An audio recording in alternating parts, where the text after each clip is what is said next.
the return of the naughtiest radio star around. After tasting retirement briefly for the second time, Doug Mulray, or Uncle Doug as his fans love to call him, this week returned to the breakfast slot on Sydney's FM radio station Triple M, following an interrupted television career. You remember he was the one who didn't come back after the break, thanks to Kerry Packer. He's ready to win back the ratings that made him Australia's breakfast king 22 times. Many Crutis met the man who is just fun to wake up with. Bradman had it when he hit the Poms for 6. Rod Laver had it when he fired rockets at Wimbledon. Einstein had it when he invented the theory of relativity. It's called genius, and when it comes to making people laugh, Doug Mulray has it by the bucketful.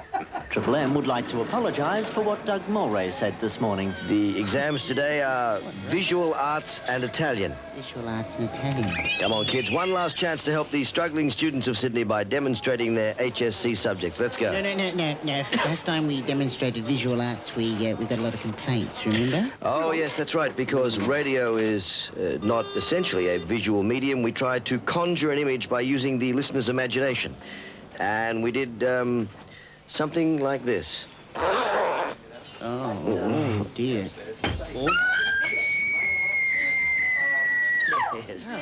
Rude, crude, irreverent, and talking at 1,000,000 miles an hour.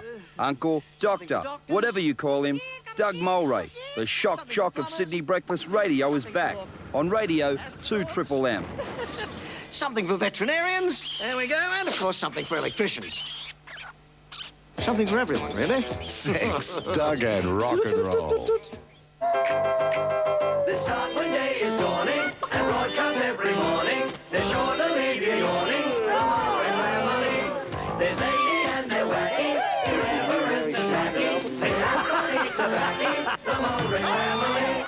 At 6 a.m. in Sydney, and bursting into darkened bedrooms and cars, comes that voice.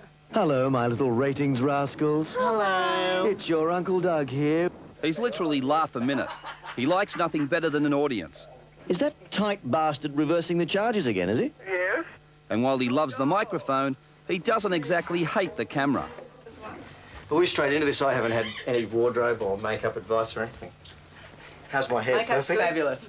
But hair and makeup were the least of his worries when he last appeared on the box as host of Australia's naughtiest home videos. Little did I know as we filmed the ill-fated naughtiest home videos that I would shortly be able to say I'm the only man in the history of Australian television to be pulled off by Kerry Packer. I figured that it would be a controversial program. I thought the wowsers would probably jump up and down about some of the segments. I didn't know that it was going to have this extreme reaction from the big fella.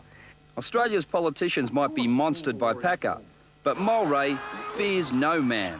Murder and Channel 9's chief censor aside, he can get away with anything. Have you seen Kerry Packer since? No, I've seen James Packer, the work experience billionaire, and he told me at the Triple M Christmas party, as a matter of fact, that Dad was still inordinately fond of me and that he had high hopes of exploiting me again in the future. But Packer would have to drag him back in chains because the demand for his talents is never ending. I did Bathurst for Channel 7 to demonstrate that Channel 9 don't own me, and Channel 9 don't own me. They don't own me. And just to prove it, Mulray turned his back on television and tuned back into his radio career. At Triple M, he's always been the goose that lays the golden egg, and he expects to be paid accordingly. You know, I can't see why I should make an experimental move to television for 1/10 of what I can earn on the radio. But that's the monetary reality.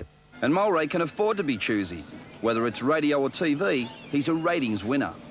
The segment that went to air, the half of the show that went to air in Sydney, rated 33s, which I think was the second highest rating special this year behind Elle Macpherson, and I didn't have to show my tits. While he may not be the body, he certainly is the voice. Elle, I want you to know we don't refer to this as the bald spot. This is what we refer to as the solar panel for the sex machine. I'm a punk of bitch, I think that I'm a cutting son of a punk! Don't walk around with me shirt tail out, I'm a punk! In the 80s, he released 2 singles, I'm a Punk and You Are Soul. His huge cult-like following in Sydney saw them both go top 5. There's even talk of a new single to herald his comeback to radio. And yes, we had a very pissy lunch at Pepe's, And yes, a Melbourne songwriter has sent me a song called I Used to Be a Werewolf Baby, but I'm all right now. Sound man just went off. Doo, doo. How much is Doug Mulray worth? The inevitable question, vulgar young man. And if that's not a case of the pot calling the kettle black, I don't know what is. Vulgarity is Mulray's middle name. I don't kill no virgins anymore. I found out what they're really for.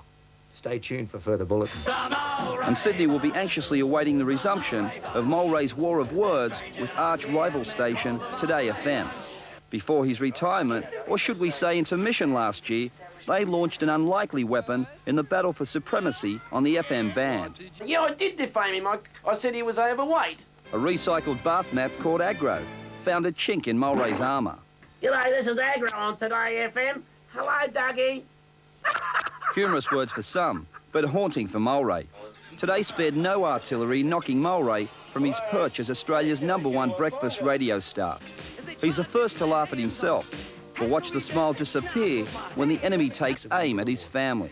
But when they had some woman come on and say she was my ex-wife, she'd left me and the audience should leave me too. I mean, it profoundly compromised a woman who'd already been through enough pain, and I thought it was reprehensible and un-Australian and unprofessional. This time the bath mat had gone too far, and Mulray can't wait to wipe his feet on him. I have a message from some friends. Oh, do you? I thought there'd be a surprise to this. What is that? Is that as close as you can get, is it? Unfortunately, there's nowhere to put your hand. We could make an aperture, though, and it would give me great pleasure doing it, probably with a blowtorch. We also now know what he does with his other hand. One of the rare things Mulray usually doesn't share is his favourite pastime, motoring in his personal fleet of luxury cars. But he agreed to take us on a drive along Bondi Beach. Doug, what do you think of sex? I love it. I think it's one of the great pursuits and should never be overlooked or apologised for. I just wish I was better at it. Animals? Great old band, but I don't play their tunes much anymore. Videotape? Videotape? If the Polaroid photograph brought pornography within the reach of the average man, videotape made it a glowing reality. Drugs? A glowing reality. Boys! Doug, it's a natural stroll along the beach. All right. I didn't know you were there. Should be more of it, mate. How does it look? Am I walking naturally here?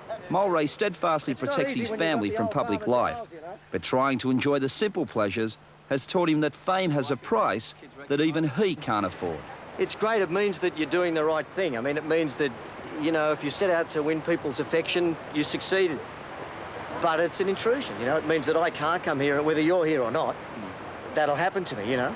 And if you want to go and hold hands with Mother and have a romantic stroll along the beachfront, you know, you'll share it with about 400 bastards who want to tell you you're a good bloke.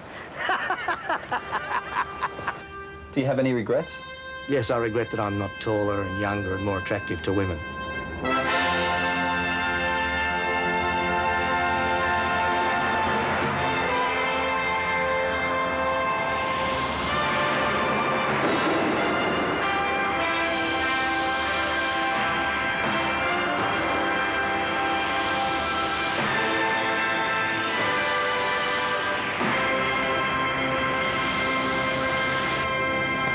Hallelujah. Good luck to you, Dougie.